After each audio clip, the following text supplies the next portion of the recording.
आजी चाचा या चॅनलमध्ये आपणा सर्वांचं स्वागत। आज मी आपल्याला लाल भोपळा, त्याला दुसरं नाव आहे काशीफळ भोपळा आणि काही भागात त्याला डांगर असंही म्हणतात। आता या भोपळ्याबद्दल गैरसमज बरेच असतात।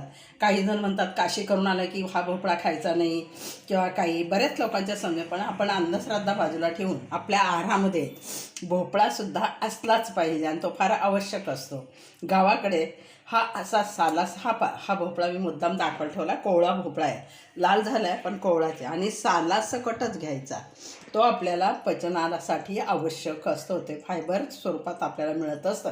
म्हणून वरचं साल बहुतेक 99% महिला तो वरचं साल पूर्ण काढतात आणि करतात। नाही, तुम्ही करून पहा आणि खाऊन पहा आणि मग सांगा माझ्या चॅनलला सबस्क्राईब करून की हा भोपळा कसा लागला।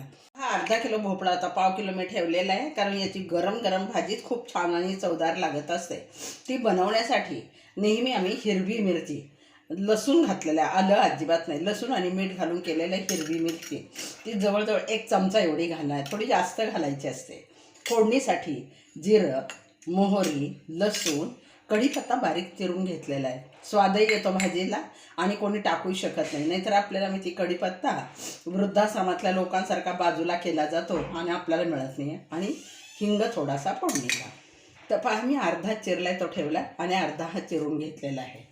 त्यासाठी प्रथम तेल टाकलं मी गरम करायला, 1 चमचाभर तेल टाकलं, थोडंच टाकायचं। जास्त तेल जर वापरलं तरी भाज्या बेचव होत असतात, म्हणून अशा गावाकडच्या पद्धतीने बनवतात ना, अगदी थोडंसं तेल आणि थोड्या तेलामध्ये जर आपण टाकलं तर पहा, मोहरी तडतडेपर्यंत इतर काही टाकायचं नाही।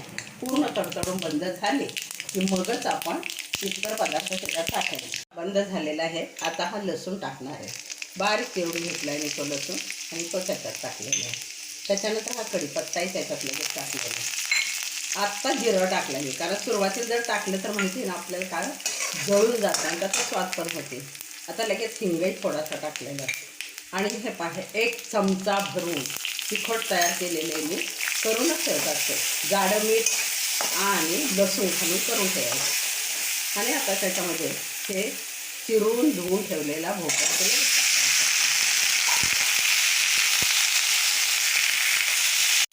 पहा, याच्यामध्ये मी मीठ टाकलेच होतं पण कमी पडतं, कारण ते प्रमाण कमी असतं, अगदी थोडंसं चवीपुरतं मीठ टाकलेलं आहे। आणि आता तिला थोडीशी हलवायची, पाण्याचा चपका द्यायचा आणि मंद आचेवर 10 मिनटं तिला शिजवून घ्यायची। आता आपण चांगले हलवले तर पाण्याचा थोडासा चपका द्यायचा त्याला, कारण पाठीमागचा जो टणक भाग असतो तो मऊ झाला पाहिजे।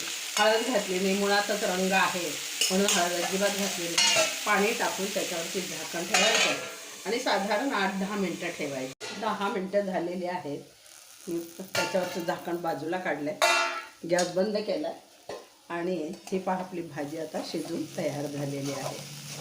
अशी सुकी फडफडीतच करायची असते आणि सालासकटच करायची असते, खूप पाणी नाही ठेवायचं। ही पहा आपण आता काढून घेतो।